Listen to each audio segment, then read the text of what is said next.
Uncle Jim, a little bit more about him, because he seems to be a Oh, key he's a character. big influence in our life because he was the only man in the house type of thing. He was a very decent man, Uncle Jim was. And he looked after us like a father, you know, sort of.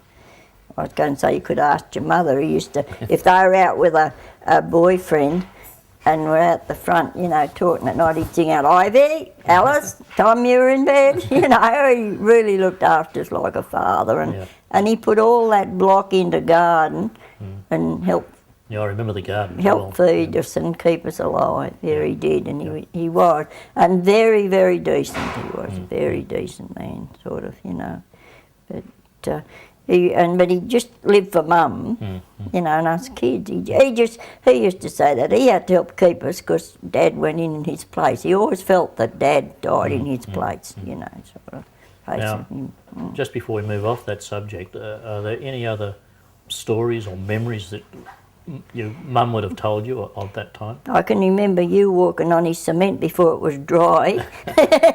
Got into trouble about that when you were only little. No, He had a violent temper. He did have a violent The story temper. that I had, and I think it's closer to the truth than yours there, was that certainly I had gone out and played with it, but I think I was also the apple of his eye. Oh, yeah. And everyone was in fear and trepidation right, when he that's came home right. and saw that I'd messed up his wet concrete. said, But he took no notice He said, of oh, it. he's only a baby. Yeah. Everyone was scared for him to come up.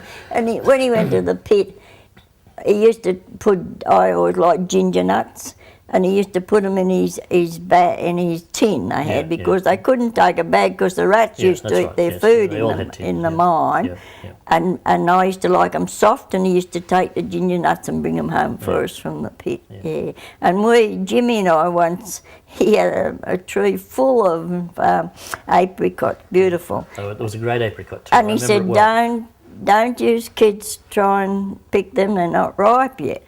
So smart, Jimmy got up the tree and the branch broke. Yeah. And we were scared stiff for Uncle Jim to come home from work because we'd break this branch off the tree. Mum said, well, you better meet him at the gate and tell him, you know what he'll be like if you don't, you know. But that's memories of Uncle Jim. He was, Right, huh? he loved us kids, I know that.